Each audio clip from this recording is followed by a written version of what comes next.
வணக்கம் அன்பு உறவுகளே. முகநூலின் வழியாக உங்களை நாங்கள் ஒரு நல்லதொரு விடயத்தோடு சந்தித்திருக்கின்றோம். குறிப்பாக இலங்கையில் வாழ்கின்ற மக்களுக்கு இடையில் நல்லிணக்கத்தை ஏற்படுத்தவும், அதேபோல இலங்கையில் வாழ்கின்ற மக்களுடைய ஆன்மீக ரீதியான விடயங்களை ஒவ்வொரு மதத்தினரும் அறிந்து கொண்டு ஒரு மத நல்லிணக்கத்தின் ஊடாக இலங்கை நாட்டில் சகோதரத்துவம், சகவாழ்வு, நல்லிணக்கம் என்பவற்றை மேம்படுத்துவதற்காக தேசிய சமாதான பேரவை முன்னெடுத்து வருகின்ற வேலை திட்டம்தான் மத அமைப்பினுடைய செயற்பாடுகளாகவும் அதனுடைய ஒரு எங்களுடைய நாட்டில் இந்த வேலை திட்டம் முன்னெடுக்கப்பட்டு வருகிறது. எனவே சமூக சகவாழ்வையும் சகோதரத்துவத்தையும் நல்லிணக்கத்தையும் மேம்படுத்தும் விதமாக இந்த வேலை திட்டங்கள் நடைபெற்று வருகிறது. அதில் குறிப்பாக பண்டாரவளை பிரதேசத்தை மையப்படுத்தி கடந்த பல வருடங்களாக இந்த நிகழ்வானது நடைபெற்று வருகின்றது. அந்த வகையிலே பண்டாரவளை நகரத்தில் இயங்கிக் கொண்டிருக்கின்ற சர்வமத அமைப்பினுடைய செயற்பாடுகள், அதனுடைய தோற்றுவாய் சம்பந்தமான ஒரு சிறப்பான கலந்துரையாடலினை நாங்கள் இங்கு மேற்கொள்ள இருக்கின்றோம். இந்த நிகழ்விலே கலந்து கொள்வதற்காக எங்களோடு இந்த நேரடி நிகழ்ச்சியில் தங்களுடைய கருத்துக்களை பகிர்ந்து கொள்வதற்காக இங்கு வந்திருக்கின்றார்கள் பண்டாரவளை ஜும்மா பள்ளிவாசனுடைய மௌலவி அவர்கள். அதே போல் விசேடமாக நாங்கள் சொல்ல வேண்டும், எங்களுடைய அருட்தந்தை ஜோயல் ஜக்சன், பரமேறுதல் ஆலயம் பண்டாரவளை. அதே போல் எங்களுடைய பௌத்த துறவியாக இங்கு வருகை தந்திருக்கின்ற சந்த விமல மதகுரு அவர்கள். இவர் எல்ல பிரதேச சபையிலே பௌத்த சமய இணைப்பாளராக கடமையாற்றி கொண்டிருக்கின்றார். அதே போல் எங்களுடைய நிகழ்வில் கலந்து கொள்வதற்காக பண்டாரவளை பிரதேச செயலகத்திலே நீர்வளங்கள் தோட்ட உட்கட்டமைப்பு அமைச்சினுடைய அதிகாரியாக பிரதேச செயலகத்திலே செயல்பட்டு கொண்டிருக்கின்ற திருமதி பி தர்ஷினி அவர்கள் இங்கு வருகை தந்திருக்கின்றார்கள். அது மாத்திரமல்லாமல் இந்த நிகழ்ச்சியிலே எங்களுடைய பண்டாரவளை பூனாக்கலை தமிழ் மகாவித்தியாலயத்தின் ஓய்வு நிலை அதிபர், அதே போல் இந்த சர்வமத அமைப்பினுடைய பண்டாரவளை அங்கத்தவர் திரு ஆர் மோகன் அவர்கள் மற்றும் இந்த நிகழ்விலே கலந்து கொள்வதற்காக பாக்கியநாதன் லோகநாதன் தேசிகர் குருசாமி, எங்களுடைய ஆன்மீக பணியினை மேற்கொண்டிருக்கின்ற திரு பாக்கியநாதன் லோகநாதன் குருசாமி அவர்களும் இந்த நிகழ்ச்சியிலே கலந்து கொண்டிருக்கின்றார்கள். எனவே இன்றைய நிகழ்ச்சியிலே நாங்கள் இது சம்பந்தமாக பல்வேறு விடயங்களை உங்களோடு கலந்து கொள்ள இருக்கின்றோம். அதே போல் நாம் ஏற்கனவே சொன்னது போல் பண்டாரவளை ஜும்மா பள்ளிவாசனுடைய மௌலவி அப்துல் மலிக் மௌலவி அவர்கள் இங்கே இருக்கின்றார்கள். அவரிடம் நாங்கள் எங்களுடைய முதலாவது வினாவை கேட்க இருக்கின்றோம். மௌலவி அவர்களே, நீங்கள் கடந்த காலங்களிலே இந்த சர்வமத அமைப்பினுடைய வேலை திட்டங்களில் கலந்து கொண்டிருக்கின்றீர்கள். குறிப்பாக இஸ்லாம் மதத்தை பொறுத்தளவிலே இந்த சகோதரத்துவம், சகவாழ்வு, நல்லிணக்கம் தொடர்பாக எவ்வாறான விடயங்கள் சொல்லப்பட்டிருக்கிறது என்று சொல்வீர்களா? மதத்திலே அனைவருக்கும் வணக்கம். இஸ்லாமிய பார்வையில் நல்லிணக்கம், ஒற்றுமை, சகவாழ்வு என்பதை எமது தலைவர் நபி ஸல்லல்லாஹு அலைஹி வஸல்லம் அவர்கள் பரிபூர்ணமான ஒரு வாழ்க்கையை வாழ்ந்து காட்டியிருக்கின்றார்கள். சொல்லால் செயலால் அழகான முறையில் எங்களுக்கு சொல்லி தந்திருக்கின்றார்கள். இந்த சகவாழ்வு இந்த பூமியில் அனைவராலும் நிகழ்த்தப்பட வேண்டும் என்ற ரீதியில் தான் நாமும் முயற்சி செய்து கொண்டிருக்கின்றோம். நாம் ஒரு சகோதரை சந்திக்கும் போது அன்பாக சிரித்த முகத்துடன் இன்முகத்துடன் அவரை வரவேற்கின்றோம். ஒரு சலாத்தை சொல்லி அல்லது அந்நிய மக்களோடு பழகக்கூடிய சந்தர்ப்பத்தில் அவர்களுடைய சில அவங்களுடைய மார்க்கத்துடைய சில வார்த்தைகளை கொண்டு நாம் ஆரம்பிக்கின்றோம். அவர்களையும் எமது அன்போடு நாம் சேர்த்து கொள்கின்றோம். எமக்கு இஸ்லாம் எவ்வாறு அழகான முறையில் அடுத்த சகோதரோடு வாழ்வதற்கான வழிகளை காட்டியிருக்கின்றதோ அதை உண்மையிலே மனதால் நாம் அந்த சகோதரர்களை அன்போடும் பண்போடும் எமது பிரதேசத்திலே நாம் பகிர்ந்து வாழ்ந்து கொண்டிருக்கின்றோம் என்பதை அறிய தருகிறேன். நன்றி மௌலவி அவர்களே. அடுத்ததாக எங்களுடைய நிகழ்ச்சியிலே கலந்து கொண்டிருக்கின்றார் எங்களுடைய பௌத்த சமய மதகுரு சந்த விமல මදගුරු අවர்கள். විශේෂයෙන් හාමුදුරුවනි අපි දෙමළ භාෂාව කතා කරන කට්ටිය ඔබ මේ හාමුදුරු දන්නවා ඌව පළාතේ බදුල්ල දිස්ත්‍රික්කයේ ආගම හතරම ජීවත් වෙන පළාතක්. විශේෂයෙන් මේ පළාත සංවර්ධන කිරීම සඳහා ඒ වගේම ජාතියන් අතරේ සුවදතාව වර්ධනය කිරීම සඳහා විශේෂ වැඩපිළිවෙලක් ගොඩක් ක්‍රියාත්මක වෙනවා. ඒ වගේම මේ අන්තරාගමික මේ කේන්ද්‍රය වෙනුවෙන් විශේෂ වැඩපිළිවෙලක් ගොඩක් ක්‍රියාත්මක කරා. විශේෂයෙන් මේ පළාතේ ජීවත් වෙන ජනතාවගේ අතර සහයෝගීතාව සහෝදරත්වය දියුණු කිරීම සඳහා පන්සලෙන් ලබා දෙන්න පුළුවන් දායකත්වය කුමක්ද? පීඨිකාවට පැමිණ සිටින අපේ උරකල්තුමා, අපේ පියතුමා ඇතුළු අපේ නිවේදකතුමා ඇතුළු සියලු දෙනාගෙන් අවසරයි. අන්තර් ආගමික කමිටුව කිව්වම මං හිතන්නේ ආගම් අතර තියෙන සහයෝගීතාවය සහ සම්බන්ධතාවය මේ සම්බන්ධතාවය කොහොමද කියන එක කොහොම පවත්වාගෙන යා යුතුද කියන එක අපි මේ අන්තර් ආගමික කමිටුවෙන් පැහැදිලි වෙනවා. ශාස්ත්‍රවරු අතරින් අපේ ශාන්තිනායක ලෞතුරා බුදුරජාණන් වහන්සේ තරම් මම දන්න හැටියට මේ ආගමික සහජීවනය නැත්නම් අනිත් ආගම් අතර ජීවත් වෙන්නේ කොහොමද කියන එක බුදුහාඳුර බොහෝම පැහැදිලිව දේශනා කළා තියෙනවා. කාටවත් කරදරයක් හිරිහැරයක් නැතුව තමන්ගේ පාඩුවේ ජීවත් වෙන්න පුළුවන් නම් ඒක තමයි සහජීවනය. ආගමික වශයෙන් ජාතික වශයෙන් එන කොටා ගන්නේ නැතුව සහජීවනයෙන් සතුටින් ජීවත් වෙන්න බුදුහාමවල දේශනා කළා තියෙනවා. ඒ දේශනාවන් තුලින් තමයි අපි මේ සහජීවනය ඇති කරගන්න ඕනේ. උදාහරණයක් වශයෙන් බුදුහාමුදුරන් කාලේ හිටියා ජෛන ආගමේ උපාලි කියලා ගෘහපතියෙක්. මේ ගෘහපතියා ජෛන ආගමේ බුදුහාමුදුරන්ගෙන් ප්‍රශ්න අහන්න ගිහලා බණ අහන්න ගිහිල්ලා බුද්ධ ආගම පැහැදිලා බුදුහාමුදුරගෙන මම ඔබ වහන්සේගේ ශ්‍රාවකෙක් වෙන්න ඕනි කියලා. බුදුහාමුදුර කියනවා එහෙම බෑ. ඔබතුමා බුද්ධ ආගමට ආවත් කමන්නේ මෙච්චර කාලයක් ඔබතුමා පැවැත්වගෙන ආපු දන් වැට ඒ කියන්නේ අන්‍ය ආගමිකයන් සඳහා දෙන ආගමික වැඩසටහන් ආධාර උපකාර දන් ඒ විදිහටම කරගෙන යන්න ඕනි. එහෙම ගියොත් තමයි ඔබතුමා මේ කාරණාව පිළිබඳ පැහැදිලා යමක් සමාජයට දෙන්න පුළුවන් සමාජයට ගන්න පුළුවන් පුද්ගලයෙක් වෙන්නේ කියලා. ඒකෙන් අපිට පැහැදිලි වෙනවා අන්‍ය ආගමික වලට අන්‍ය ආගම් වලට හිරිහැර නොකර පරිභව නොකර තමන්ගේ ආගම පතුරවන ගමන් තම ආගම විදියට ජීවත් වෙන්න පුළුවන් නම් ඊටාම වටිනා කියන එක තමයි බුදුහාඳුරු පැහැදිලி කරේ. ஆமாம், எங்களுடைய பௌத்த மதகுரு அவர்கள் சொன்னது போல நாங்கள் எந்த மதத்தை கடைபிடிக்கின்றோமோ அந்த மதத்தில் சொல்லப்பட்டது போல சரியாக நாங்கள் கடைபிடிப்போமாக இருந்தால் ஏனைய மதத்தினருக்கு எந்த விதமான இடையூறுகளும் இன்றி நாங்கள் வாழக்கூடியதாக இருக்கும். ஆகவே ஏனைய மதத்தினரை மதித்து வாழ வேண்டும் என்ற கருத்தை அவர் முன்வைக்கின்றார்.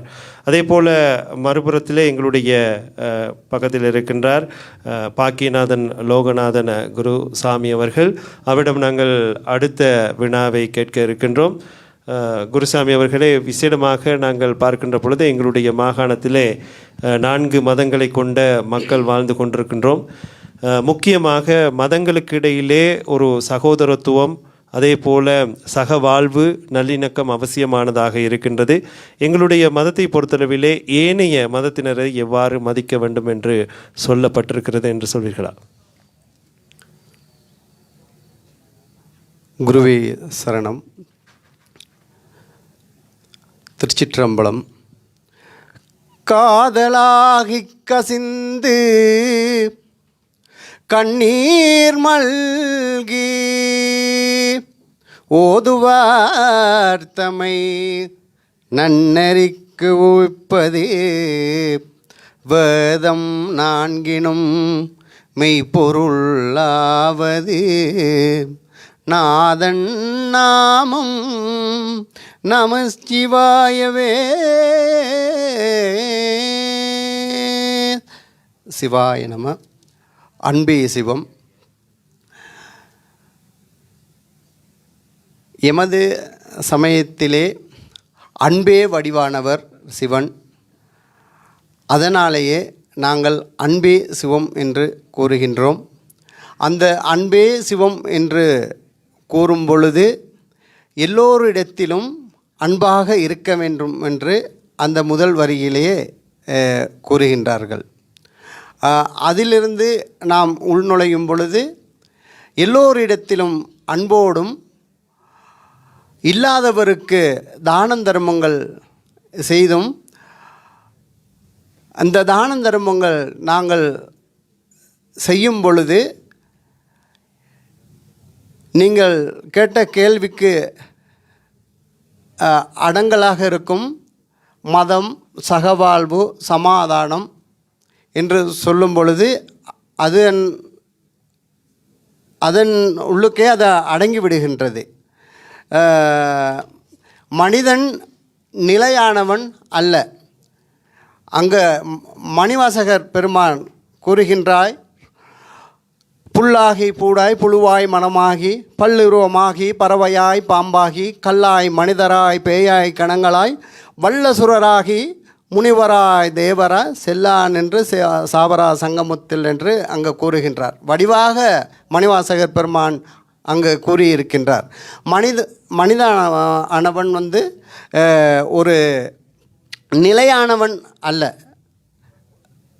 அவன் வாழும் பொழுது எல்லோரிடத்திலும் அன்பாக இருக்க வேண்டும், தானம் தர்மங்கள் செய்ய வேண்டும். அப்பொழுது எமது சமயத்தின் ஒரு நல்ல வழியை காட்டி எல்லோருடையும் அன்பாக இருக்க முடியும், சாந்தியும் சமாதானமும் பெற முடியும் என்று நான் கூறுகின்றேன். நிச்சயமாக எங்களுடைய சமூகத்தில் இவ்வாறான ஒரு சகவாழ்வு மேம்படுத்தப்பட வேண்டுமாக இருந்தால் ஏனைய சமூகத்தினரை, மதத்தினரை நாங்கள் சரியான முறையில் மதிக்க வேண்டும். அடுத்ததாக எங்களுடைய அருட்தந்தை ஜோயல் ஜக்சன் அவர்கள் இங்கே இருக்கின்றார். அவரும் நீண்ட காலமாக இந்த சர்வமத அமைப்போடு இணைந்து செயல்பட்டு கொண்டிருக்கின்றார். அருட்தந்தை அவர்களே, உண்மையிலேயே எங்களுடைய கிறிஸ்தவ சமயத்தை எடுத்துக்கொண்டால் ஏனைய மதத்தினரை எவ்வாறு நாங்கள் உபசரிக்க வேண்டும், உபகாரம் செய்ய வேண்டும், மதிக்க வேண்டும் என்று சொல்லப்பட்டிருக்கிறது? கிறிஸ்தவ சமயத்திலே ஆண்டவராகிய இயேசு கிறிஸ்து இந்த உலகத்தின் வந்த நோக்கம் சமாதானத்தை உருவாக்குவதற்கு. அவருக்கு ஒரு பேர் உண்டு, சமாதானத்தின் பிரபு என்று சொல்லி. ஆகவே எல்லா சமயங்களிலும் சமாதானமாக ஒற்றுமையாக வாழ வேண்டும் என்ற படிப்பினை காணப்படுகிறது. ஆகவே கிறிஸ்தவ சமயத்திலும் அது மிகவும் வேரூன்றியதாக காணப்படுகிறது. அது மாத்திரமல்ல, ஆண்டவர் இயேசு தனது போதனைகளிலே தனது சீடர்களுக்கு கூறிய அறிவுரைகள், உன்னை போல் பிறனை நேசி. நாம் எப்படி எம்மை நேசிக்கிறோமோ அதே போல் மற்றவர்களையும் நேசிக்க வேண்டும். ஆகவே அந்த படிப்பினை எங்கள் எல்லோருக்கும், இந்த உலகத்திலே வாழுகின்ற ஒவ்வொரு மனிதர்களையும் நாம் நேசிக்க அழைக்கப்படுகின்றோம். ஆகவே நேசிப்பது என்பது உள்ளத்தின் ஆழத்திலிருந்து அந்த காரியத்தை செய்ய நாம் முற்பட வேண்டும். சிலர் வார்த்தை அளவிலே நான் உங்களை நேசிக்கிறேன் என்று சொல்லுவார்கள்.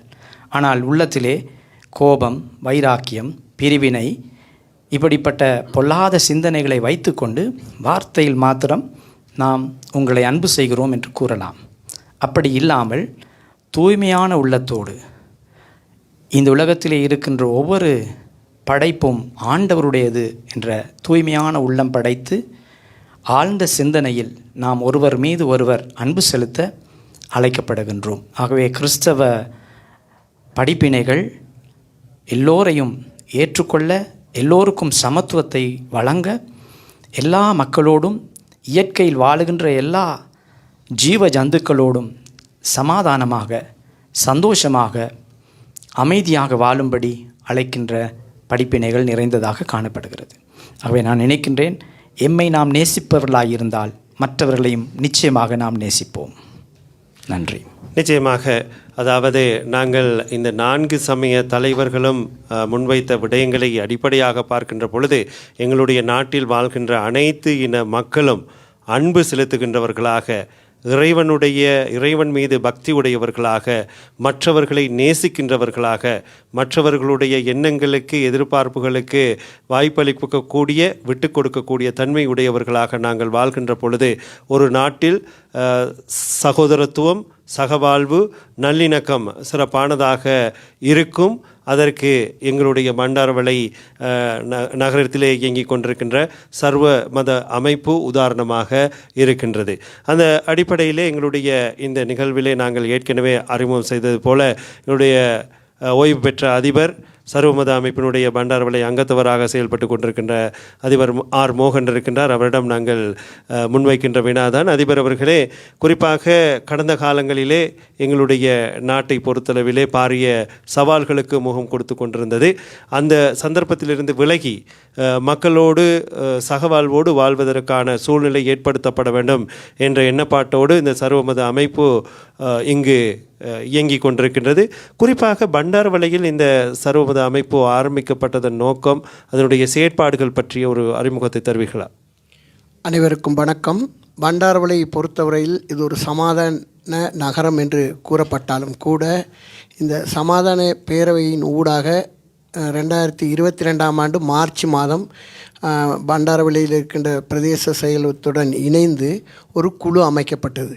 அந்த குழுவிலே பிரதேச செயலகத்தினுடைய செயலாளர், அங்கே இருக்கின்ற அதிகாரிகள், உங்களுக்கு தெரியும், கிராம உத்தியோகஸ்தர்கள், போலீஸ் திணைக்களத்தின் அதிகாரிகள், சகல மதங்களையும் உள்ளடக்கிய சர்வமத குழுவினர், 4 மதங்களையும் சேர்ந்த சுவாமிகள், அதே போல் சமூக செயல்பாட்டாளர்கள், அரசு சார்பற்ற நிறுவனத்தைச் சேர்ந்தவர்கள் என்ற அடிப்படையிலே இந்த குழு அமைக்கப்பட்டது. இதனுடைய நோக்கம், எங்களுடைய பிரதேசத்தில் நகரம் சமாதானமாக இருந்தாலும் கூட ஏனைய பிரதேசங்கள், இங்கே பண்டாரவளை எடுத்துக்கொள்கின்ற பொழுது இங்கே கிராமங்கள் இருக்கின்றது, அதே போல் தோட்டப்பகுதிகள் இருக்கின்றது, சிறிய நகரங்களும் இருக்கின்றது. இதன் அனைத்து பிரதேசங்களுக்கும் இந்த சமாதான பேரவையினுடைய செய்தி சென்றடைய வேண்டும். சகவாழ்வு, சகல மக்களும் சமாதானத்துடன் சகவாழ்வுடனும் வாழ வேண்டுமானால் நாங்கள் வெறுமனே பேசிக்கொண்டு, இங்கே பார்த்தால் உங்களுக்கு தெரியும், சகல சமயத்தை சார்ந்த பெரியார்களும் சமய பெரியார்களும் ஒன்றாக இருக்கின்றார்கள். மக்கள் சிங்களவர், தமிழர், முஸ்லீம் என்ற ரீதியிலே அனைவரும் ஒன்றாக ஒரே மேடையில் ஒன்றாக உணவு அருந்துகின்றதை ஒன்றாக எங்களுடைய கருத்துக்களை பரிமாறிக்கொள்கின்ற ஒரு சந்தர்ப்பம் ஏற்பட்டிருக்கின்றது. அந்நிய சமயங்களிலே விடயங்களை நாங்கள் தெரிந்து கொள்ளக்கூடியதாக இருக்கின்றது. நாங்கள் சில நேரங்களில் நினைத்து கொண்டிருப்போம், பள்ளிக்கு செல்ல முடியாது. இந்த சமய குழுக்களின் ஊடாக பள்ளியிலே சென்று அவர்களுடன் உறவாடி இருக்கின்றோம், அவர்கள் நிகழ்விலே கலந்து கொண்டிருக்கின்றோம். அதே போல் தேவாலயங்களுக்கு நாங்கள் சென்று இருக்கின்றோம், அவர்கள் நிகழ்விலே கலந்து கொண்டிருக்கின்றோம். பௌத்த வணக்க ஸ்தலங்களுக்கும் சென்றிருக்கின்றோம். அதே போல் அவர்கள் கோவிலுக்கு கடந்த இம்முறை உங்களுக்கு தெரியும், பண்டாரவளையில் நடைபெற்ற திருவிழாவிலே அனைத்து சமயத்தவர்களும் கலந்து கொள்கின்ற ஒரு முக்கியமான நிகழ்வு இருந்தது. எனவே இந்த சமாதான பேரவையின் நோக்கம் வெறுமனே சமாதான போர்வை என்ற ரீதியில் அல்லாமல் மக்களிடத்தில் இதை கொண்டு செல்ல வேண்டும், கிராம மத்தியிலே கொண்டு செல்ல வேண்டும். எமது நாட்டை பொறுத்தவரையில் கடந்த 30 வருட யுத்தம், அதற்கு முதல் 83 வன் செயலிலே பிரிந்திருந்தோம் இந்த சமூகம். எனவே இந்த நாடு ஒரு ஒருமித்த நாடாக இருக்க வேண்டுமானால் முதலே கூறியது போல நாங்கள் அனைவரும் சமய ரீதியாக பிரிந்திருந்தாலும் கூட, தமிழ் சிங்கள முஸ்லீம் என்ற ரீதியாக பிரிந்திருந்தாலும் கூட, இலங்கையர் என்ற ரீதியிலே ஒற்றுமை காணக்கூடிய ஒரு நிகழ்வாக பண்டாரவளை ஒரு எடுத்துக்காட்டாக இலங்கையிலே ஏனைய பிரதேசங்களுக்கு ஒரு எடுத்துக்காட்டாக இருந்து கொண்டிருக்கின்றது. இந்த செய்தியை இலங்கையில் ஏனைய பிரதேசங்களுக்கும் சென்று கொண்டு செல்ல வேண்டும் என்ற அடிப்படையிலே நாங்கள் இயங்கிக் கொண்டிருக்கின்றோம். பண்டாரவிலே எதிர்காலத்தில் இதைவிட கூடுதலான வேலை திட்டங்களை நாங்கள் செய்வதற்கு எதிர்பார்த்திருக்கின்றோம். அனைவரும் ஒன்றிணைகின்ற பொழுது ஒரு ரோசா பூவிலே பல மலர்கள் வருகின்ற போது மிக அது அழகாக இருக்கும். அதே போல் பலரும் ஒன்றிணைந்து பல கருத்துக்கள் வேறு வேறாக சிந்திப்பவர்கள் ஓரிடத்தில் ஒன்று கூடுகின்ற பொழுது ஒரு சமாதானத்தின் மாற்றம் ஏற்படும். அந்த அடிப்படையிலே எங்களுடைய பண்டாரலை சமாதான குழு இயங்கிக் கொண்டிருக்கின்றது. எனவே அதில் இணங்கி செயல்படுகின்ற அத்தனை பேருக்கும் எங்களுடைய நன்றிகளை இந்த சந்தர்ப்பத்திலே தெரிவித்துக் கொள்ள வேண்டும். நிச்சயமாக அதிபர் அவர்கள் சொன்னது போல ஒரு பூந்தொட்டியில் பல மலர்கள் பூக்கின்ற பொழுது, பல நிறங்களில் பல வகைகளிலே வண்ணங்களிலே பூக்கின்ற பொழுது அதை பார்க்கின்ற பொழுது மனதுக்கு இதமாக இருக்கும். அதே போல நாங்கள் அனைவரும் மத ரீதியாக ஒற்றுமையாக இருக்கின்ற பொழுது எல்லா விடயங்களையும் வென்றெடுக்கக்கூடிய சூழ்நிலை உருவாகும் என்பது உடைய கருத்தாக இருக்கிறது. அதே போல பண்டாரவளை பிரதேச செயலகத்தின் ஊடாக எங்களுடைய இந்த சர்வமத செயற்பாட்டினை முன்னெடுத்து செல்வதற்கு தேசிய சமாதான பேரவைக்கு மிகவும் உறுதுணையாக பண்டாரவளை பிரதேச செயலகம் இருந்து வருகிறது. அதனுடைய உத்தியோகஸ்தர்கள் அவ்வப்போது இந்த நிகழ்வுகளுக்கு வருகை தந்து தங்களுடைய ஆக்கப்பூர்வமான பங்களிப்புகளையும் வழங்கி வருகின்றார்கள். அந்த அடிப்படையில் ஆரம்பத்திலிருந்தே எங்களுடைய பண்டாரவளை சர்வமத அமைப்பிலே இணைந்து செயல்பட்டு கொண்டிருக்கின்றார் நீர்வளங்கள் தோட்ட உட்கட்டமைப்பு அமைச்சினுடைய வெளிக்கல உத்தியோகஸ்தராக இங்கு எங்களுடைய பண்டாரவளை பிரதேச செயலகத்திலே கடமையாற்றி கொண்டிருக்கின்ற திருமதி பி தர்ஷினி அவர்கள். அவரிடம் நாங்கள் அடுத்ததாக கேட்கின்ற வினாதான், குறிப்பாக இந்த மத சகவாழ்வுக்காக பிரதேச செயலகம் ஒரு அரச நிறுவனம் என்ற அடிப்படையிலே எவ்வாறான பங்களிப்பை இந்த நிகழ்வுக்காக செய்கிறது? அதே போல இந்த சர்வமத அமைப்பினுடைய செயற்பாட்டினூடாக எங்களுடைய சமூகத்தின் மத்தியில், குறிப்பாக எங்களுடைய பிரதேசத்தில் வாழ்கின்ற மக்களுக்கு மத்தியில் சகவாழ்வை முன்னேற்றுவதற்கு இது எவ்வாறு கை கொடுக்கிறது, உறுதுணையாக இருக்கிறது என்பது பற்றி சொல்லுங்கள். அனைவருக்கும் வணக்கம். உண்மையாகவே பண்டாரவளை பிரதேச செயலகத்துக்கு உட்பட்ட இந்த பிரதேசத்தில் இப்படியான ஒரு நிகழ்வு நடைபெறுவது மிக முக்கியமானது. சர்வ சமய குழு ஒன்றை ஆரம்பித்து பிரதேச செயலகத்தை அதனுடன் இணைத்து கொண்டு தமது வேலை திட்டங்களை செய்து கொண்டிருக்கின்ற எமது சமாதான பேரவைக்கு முதலில் நன்றிகளை தெரிவித்துக் கொள்ள வேண்டும். அந்த வகையில் எமது பிரதேச செயலகத்தின் ஊடாக இந்த சர்வ சமய குழு இணைந்து பிரதேச மக்களுக்கு இடையில் ஒற்றுமையை நிலைநாட்டுவதற்கான வேலை திட்டங்கள் நடைபெற்று கொண்டிருக்கிறது. அதாவது சமாதான நகரம் என்று சொல்லப்படுகின்ற பண்டாரவளை நகரத்தை அண்மித்த பிரதேசங்களான தோட்டப்புறங்கள், கிராமப்புறங்கள் காணப்படுகின்றன. அவற்றில் மதங்களுக்கிடையிலான, இனங்களுக்கிடையிலான ஒற்றுமைகளை நிலைநாட்டுவதற்காக கிராம சேவக பிரிவு அடிப்படையில் செயற்திட்டங்கள் நடைபெற்று கொண்டிருக்கிறது. அதே போல மகளிர் அமைப்புகள் மூலம் அறநெறி பாடசாலைகள், கத்தோலிக்க மதமாக இருக்கலாம், இந்து மதமாக இருக்கலாம், பௌத்த மதமாக இருக்கலாம், இஸ்லாம் மதமாக இருக்கலாம், அங்குள்ள அறநெறி பாடசாலைகள் மூலமாகவும் இந்த சகவாழ்வு சம்பந்தமான செயல் திட்டங்கள் நடைபெற்று கொண்டிருக்கிறது. அந்த வகையில்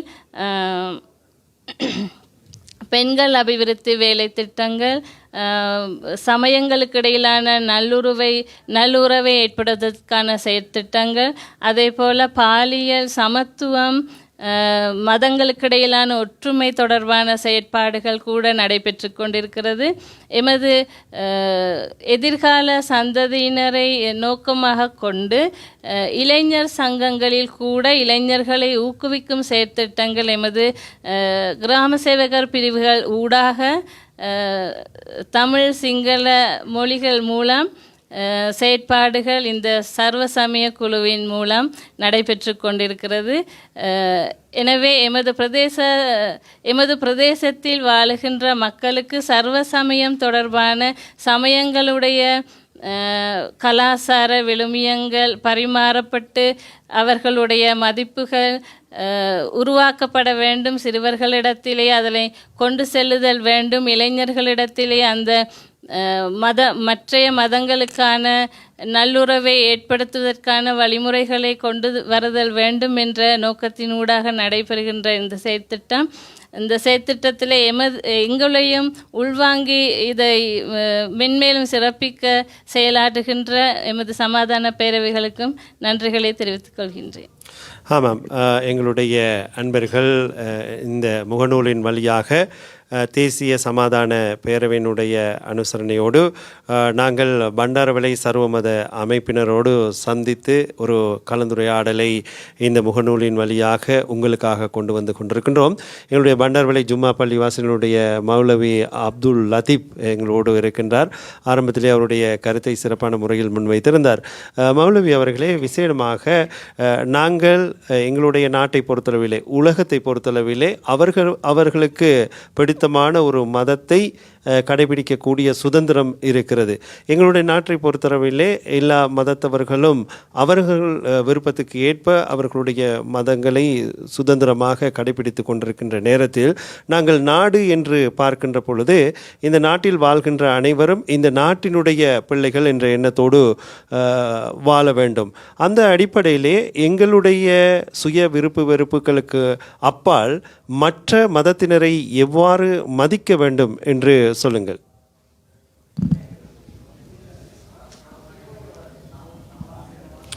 விசேடமாக ஏனைய மதத்தினரோடு அவர்களுடைய வழிபாடுகள், அதே போல் அவர்களுடைய கலை கலாச்சாரங்களை வேற்று மதத்தினர்கள் எவ்வாறு அதனை அங்கீகரிக்க வேண்டும், அதனை பார்க்க வேண்டும். எங்களுடைய கலை கலாச்சார விடயங்களை நாங்கள் ஒரு மதத்தினர் என்ற அடிப்படையிலே நாங்கள் கடைபிடிக்கின்ற விடயங்களுக்கு மற்றவர்கள் எவ்வாறு மதிப்பளிக்க வேண்டும் என்று எண்ணுகின்றீர்கள்? இலங்கையில் வாழ் அனைத்து மக்களும் சகோதரர்கள் என்ற ரீதியில் பார்க்கும்போது ஒவ்வொரு மதத்தை சார்ந்தவராக இருந்தாலும் நாம் மனிதர் என்ற ரீதியில் முதலாவது பார்க்க வேண்டும். நீங்கள் ஆரம்பத்திலே சொன்னீர்கள், மதத்தையும் ஒப்பிட்டு நாட்டு நிலைமையும் கருதி பார்க்கும்போது ஒரு மனிதனுக்கு 2 கண்கள் கொடுக்கப்பட்டிருக்கின்றன. ஒரு கண்ணை மாத்திரம் தேவை என்று சொல்லி எங்களுக்கு பார்க்க முடியாது. எங்களுக்கு முக்கியத்துவம் மார்க்கம் முக்கியமானது, மதம் முக்கியமானது, அதே போன்று எங்களோட நாடும் முக்கியமானது. 2ஐயும் பாதுகாக்கிறது எங்களுடைய கடமையாக இருந்து கொண்டிருக்குது. இந்த அடிப்படையில் அந்நிய சகோதரர்களை பார்க்கும்போது அவர் எங்களோட சகோதரர் தான். உங்களுடைய கேள்வி கேட்கும்போது ஒரு நினைவுக்கு வருகின்றது.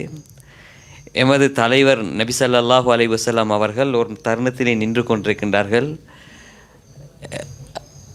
அந்நிய மதத்துடைய ஒரு மனிதர் இறந்து அவருடைய உடலை கொண்டு செல்கின்றார்கள். நபியவர்கள் நின்றவர்களாக அந்த மையத்திற்கு, அந்த உடலுக்கு, ஜனாசாவுக்கு அதாவது அவர்கள் ஒரு மதிப்பை கொடுத்தார்கள். அந்த அளவுக்கு அந்நிய மதங்களுக்கு நபியவர்கள் மதிப்பை கொடுத்து காட்டியிருக்கின்றார்கள். எனவே தான் நாமும் ஒன்று சேர்ந்து ஒருவருக்கொருவர் எமது சகோதரர், அவர் கிறிஸ்தவராக இருக்கலாம், தமிழராக இருக்கலாம், அல்லது பௌத்த இனத்தைச் சேர்ந்தவராக இருக்கலாம், யாராக இருந்தாலும் நாம் அவர்களோடு மனிதர்களோடு மனிதர்களாக வாழ்வோம் என்ற ரீதியில் வாழ்வதே உலகத்தில் மிக சிறந்த ஒரு வாழ்க்கை என நினைக்கின்றேன். நன்றி. විශේෂமாக මීළඟ ප්‍රශ්නය අපේ චන්ද විමල අමදුරුවන්ට. විශේෂයෙන් ආමදුරුනි ඌව පළාතේ ගත්තම සියලු ජනතාව ජීවත් වෙන පළාතක්. ඒ විදිහටම දැන් අපි අපිට අනන්‍යතාවය මේ ඉස්මත් කිරීම සඳහා අපිට සංස්කෘතික දේවල් ගොඩක් තියෙනවා. ඒවත් එක්කම අනිත් අන්‍ය ආගමික ආදරණ බැතිමතුන් දැකම ඒගොල්ලන්ට ආවේනික දෙයක් තියෙනවා. එතකොට මේ එක එක ගරු කරන්නේ කොහොමද? මාත්‍යෝ මෙතන ආගමික වශයෙන් ගත්තොත් හැමෝම එකයි. මිනිස්සෙක් වශයෙන් ඉස්සලම් කියමුකෝ, මිනිස්සෙක් කියලානේ අපි උපදිලා ඉන්නේ. මිනිස්සෙක් වෙලා ඉපදිලා මිනිස්සෙක් විදියට මැරෙන්න ඕනේ. මිනිස්සෙක් විදිහට ඉපදිනොත් අපි මිනිස්සෙක් විදිහට මැරෙන්න ඕනි. අර කතාවක් තියෙනවා මිනිස්සෙක් විදිහලා ඉපදිලා බල්ලෙක් විදිහට මැරෙන්න එපයි කියලා. ඉතින් ඒ විදිහට සලකලා බලනකොට අපි මිනිස්සෙක් මිනිස් විදිහක් ජීවත් වෙන්න ඕනි. අපි ගහක් ගත්තොත් අපි ගහේ වටිනාකමක් තියෙන්නේ ගහේ අරටුවක් තියෙන්න ඕනේ. ඒ වගේම තමයි හොඳ මලක් ගත්තොත් මලේ ලස්සන තියෙන්න ඕනේ සුවඳ තියෙන්න ඕනේ. ඒක තමයි මේ මල වටිනාකමක් තියෙන්නේ. ඒ වගේම තමයි ඇතෙක් ගත්තොත් හොඳ දල දෙකක් තියෙන්න ඕනේ. ඒක තමයි ඒ සතාගේ වටිනාකමක් ඉස්මතු වෙන්නේ. ඒ වගේම තමයි මිනිස්සෙක් වුණොත් මනුස්සකම් තියෙන්න ඕනේ. අපි හැම ආගමකම උගන්වන්නේ හොඳින් ජීවත් වෙන්න, යහපත්ව ජීවත් වෙන්න. කොයි ආගමකවත් උගන්වලා නැහැ නරක විදියට ජීවත් වෙන්න කියලා. බුදුහාමුදුරුවොත් එහෙම තමයි හැම ආගමකෙම උගන්වලා තියෙන හොඳට ජීවත් වෙන්න. නමුත් ඒ ආගමික වශයෙන් උගන්වලා තියෙන වැඩපිළිවෙල ආගම වත්පිළිවෙත් නෙම නැත්නම් ඉගැන්වීම් අපි අමතක කරලා දාලා තමයි තියෙන්නේ. ඒකයි මෙතන වෙලා තියෙන්නේ. හැම ආගමකත් කියලා තියෙන විදිහට ජීවත් වුණා නම් මෙතන කිසි ගැටලුවක් නැහැ. ඕන විදිහට ඉන්න පුළුවන්. දෙන්න බෑනේ. ඉතින් ඒ වගේ කියලා තියෙන විදිහට ජීවත් වුණා නම් ආගමික වශයෙන් අපිට ජීවත් වෙන්න පුළුවන්. බුදුහාඳුරෝ දේශනා කළා තියෙන්නේ වෙන කිසි දෙයක් ඕනේ නැහැ.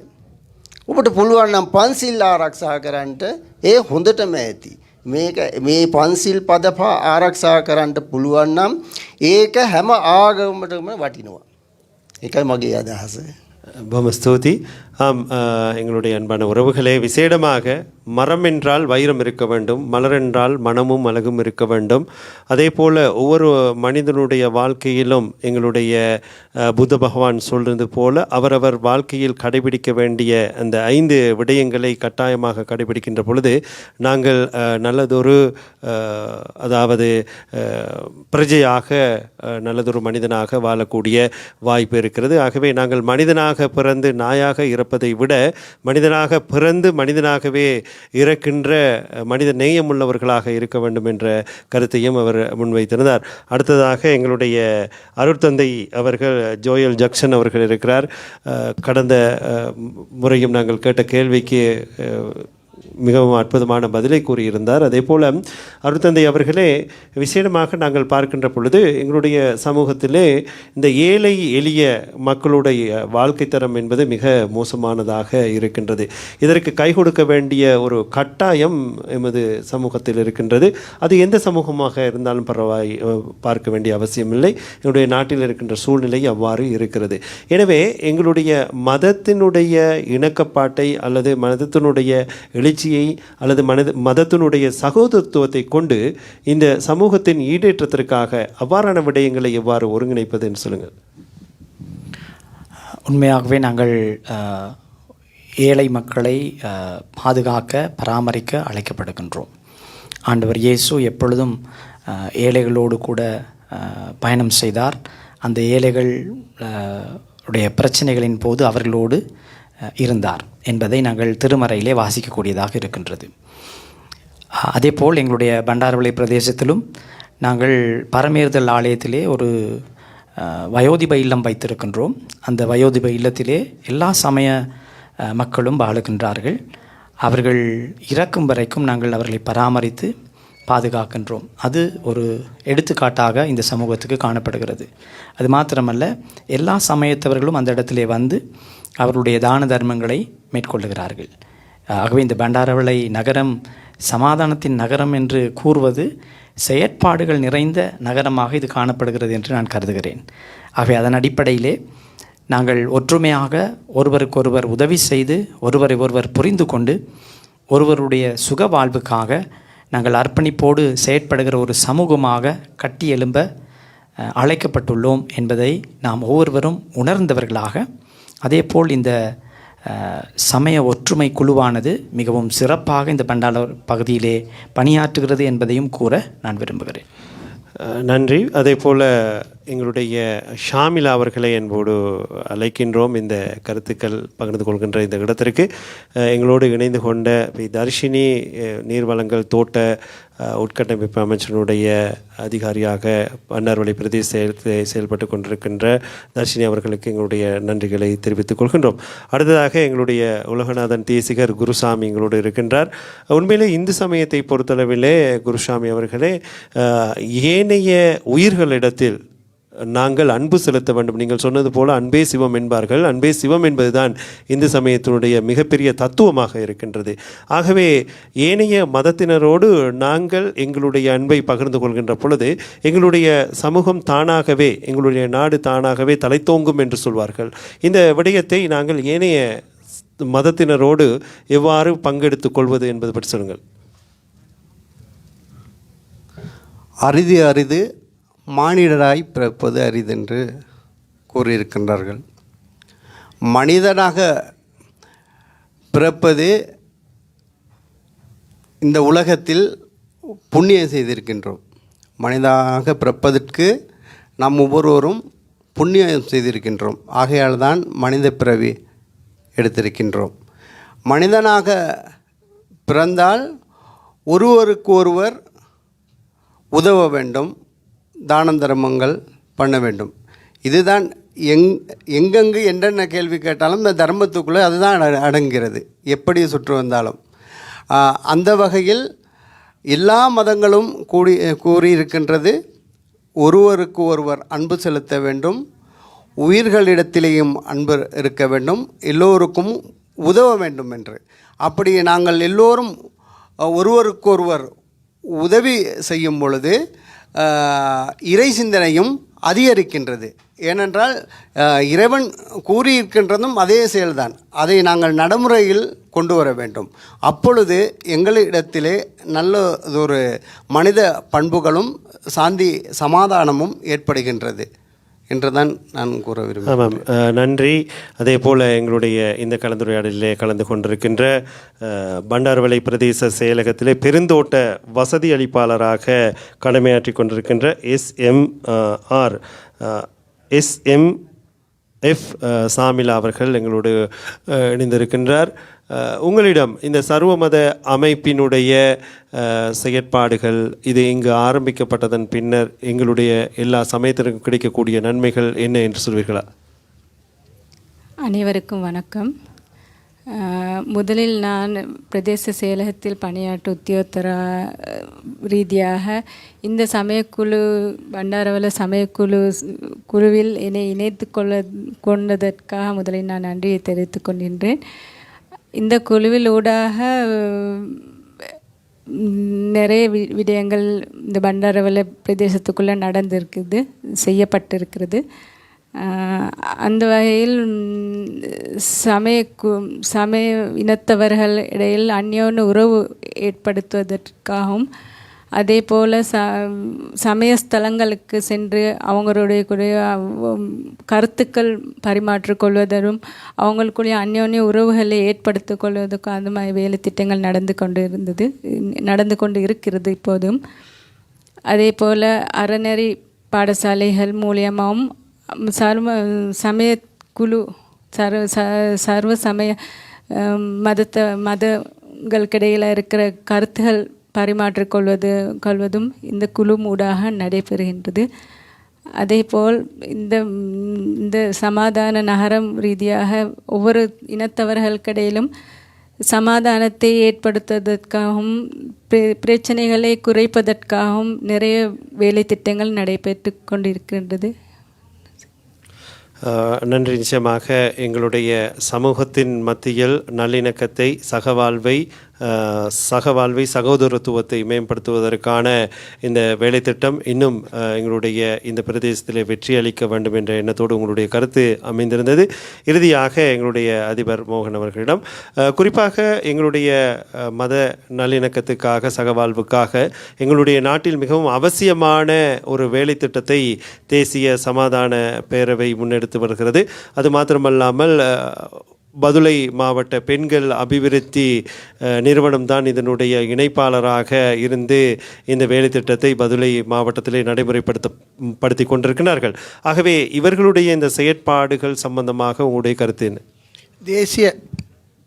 தேசிய சமாதான பேரவை கொழும்பிலே இருந்தாலும் கூட அவர் இலங்கையிலே கிட்டத்தட்ட 16 மாவட்டங்களை உள்ளடக்கி வேலை திட்டங்களை செய்து கொண்டிருக்கின்றார்கள்.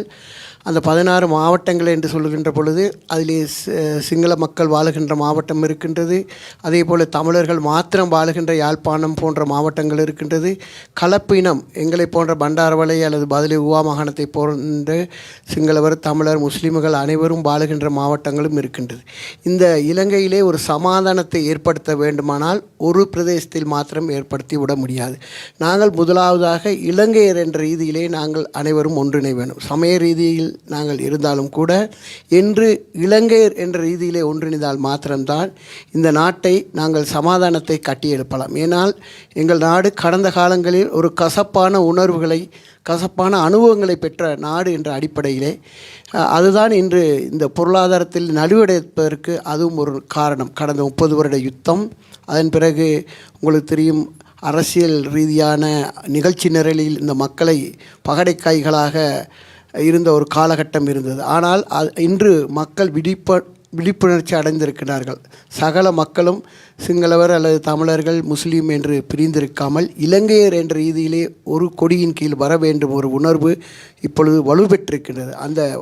அதை நாங்கள் சிறப்பான முறையில் எதிர்காலத்துக்கு கொண்டு செல்ல வேண்டுமானால் இந்த சமாதான பேரவை மாத்திரமல்ல, ஒவ்வொரு பிரதேசத்திலையும், ஒவ்வொரு கிராமங்களிலும், ஒவ்வொரு ஊர்களிலும் சமாதான ரீதியாக மக்கள் ஒன்றிணைகின்ற பொழுது எமது நாட்டையும் ஒரு பாரிய அபிவிருத்தி அடைந்த ஒரு நாடாக மாற்றுவதற்கு மனித பலம் ஒன்றிணைகின்ற பொழுது ஒரு மாற்றத்தை ஏற்படுத்தலாம். நன்றி. நிச்சயமாக எங்களுடைய இந்த சர்வமத நல்லிணக்கத்திற்கான இவ்வாறான ஒரு நிகழ்ச்சியை நாங்கள் இந்த அளவில் நிறைவு செய்ய இருக்கின்றோம்.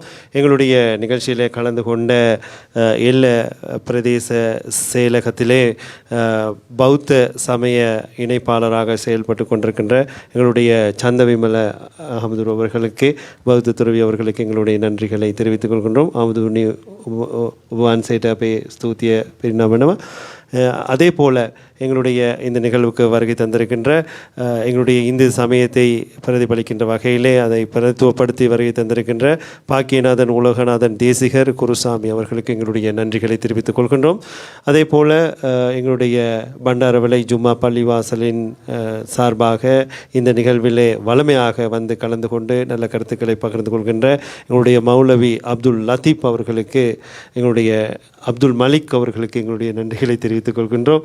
அதே போல் எங்களுடைய பாரமேறுதல் ஆலயத்தினுடைய அருட்தந்தை ஜோயல் ஜக்சன் அவர்களுக்கும் எங்களுடைய நன்றிகளை தெரிவித்துக் கொள்கின்றோம். அதே போல் நிகழ்விலே கலந்து கொண்ட எங்களுடைய பிரதேச செயலகத்தினுடைய தோட்ட உட்கட்டமைப்பு இணைப்பாளராக வெளிக்கல அதிகாரியாக கடமையாற்றி கொண்டிருக்கின்ற பி தர்ஷினி அவர்களுக்கும், மற்றும் எங்களுடைய தொடர்பாடல் வசதி அளிப்பாளராக இருந்து கொண்டிருக்கின்ற ஷாமிலா அவர்களுக்கும், எங்களுடைய அதிபர் அதே போல் சர்வமத நிறுவனத்தினுடைய அங்கத்தினர் பண்டாரவளை இயங்கிக் கொண்டிருக்கின்ற அமைப்பினுடைய அங்கத்தினர் திரு மோகன் அவர்களுக்கும் எங்களுடைய நன்றிகளை தெரிவித்துக் கொள்கின்றோம். அதே போல் இந்த நிகழ்வு சிறப்பாக பண்டாரவளை நகரிலே இடம்பெறுவதற்கும் என்னுடைய அதிபர் சொன்னது போல முழு இலங்கை தீவிலும் 16 மாவட்டங்களில் இந்த செயற்பாடு வெற்றிகரமாக முன்னெடுத்து செல்வதற்கு தேசிய சமாதான பேரவை பங்களிப்பு செய்திருக்கின்றது. தேசிய சமாதான பேரவை இந்த நேரத்தில் நினைவு கூறும் அதே வேளை குறிப்பாக பதுளை மாவட்டத்திலே இந்த வேலைத்திட்டத்தை சிறப்பாக வெற்றிகரமாக முன்னெடுத்து செல்கின்ற பதுளை பெண்கள் அபிவிருத்தி அமைப்பினுடைய தலைவி திருமதி சந்திரா வெதகதிர அவர்களுக்கும் எங்களுடைய நன்றிகளை தெரிவித்துக் கொள்கின்றோம். அதேவேளை இந்த பண்டாரவளை அமைப்புடைய தலைவராக செயல்பட்டு கொண்டிருக்கின்ற திரு பண்டார் அவர்களுக்கும் எங்களுடைய நன்றிகளை தெரிவித்துக் கொள்கின்றோம். அதே போல இந்த நிகழ்விலே கலந்து சிறப்பித்துக் கொண்டிருக்கின்ற அனைத்து இன மக்களையும் பிரதித்துவப்படுத்துகின்ற அனைவருக்கும், குறிப்பாக போலீஸ் நிலையத்தின் சார்பாக, ஏனைய அரசு நிறுவனங்களின் சார்பாக இங்கு இங்கு பலர் கலந்து கொண்டிருக்கின்றார்கள். ஊடக நிறுவனங்கள் சார்பாக கலந்து கொண்டிருக்கின்றார்கள். அவர்களுக்கும் எங்களுடைய நன்றிகளை தெரிவித்துக் கொள்கின்றோம். முழு சமூகத்தையும் பிரதிநிதித்துவப்படுத்துகின்ற வகையிலே இந்த நிகழ்வு நடந்து கொண்டிருக்கின்றது என்று நாங்கள் கூறி வைக்க வேண்டும். அதே போல இந்த நிகழ்வை நேரடியாக முகநூலில் நேரடியாக ஒளிபரப்பு செய்வதற்கும் அதே போல ஒளிப்பதிவு செய்வதற்கும் எங்களுடைய இந்த நிகழ்வை சிறப்பாக செய்து தந்து கொண்டிருக்கின்ற வானொலியினுடைய தொழில்நுட்ப உத்தியோகஸ்தர் திரு ருவான் பிரசங் அவர்களுக்கும் மற்றும் எங்களுடைய முகநூல் நேரடி ஒளிபரப்பை வழங்கி கொண்டிருக்கின்ற ஒஷான் ஜெயவீர சகோதரன் அவர்களுக்கும் மற்றும் இந்த நிகழ்ச்சியை சிறப்பான முறையில் ஒழுங்கமைத்து ஒளிப்பதிவு செய்வதற்கும் மற்றும் நேரடியாக ஒளிபரப்பு செய்வதற்கும் ஏற்பாடு செய்த எங்களுடைய ஊவா சமூக வானொலியுடைய சகோதரமொழி அறிவிப்பாளர் அஜித் வசந்த் அவர்களுக்கும் நன்றிகளை தெரிவித்துக் கொண்டு கலந்து கொண்ட அனைவருக்கும் எங்களுடைய மனமார்ந்த நன்றியை தெரிவித்துக் கொண்டு இந்த நிகழ்வை நிறைவு செய்து கொள்கின்றோம். இந்த நிகழ்வை தொகுத்து வழங்கி உங்களிடமிருந்து விடைபெற்றுக் கொள்கின்ற நான் என்றும் உங்கள் அன்பின் எஸ் அசோக். வணக்கம் உறவுகளே.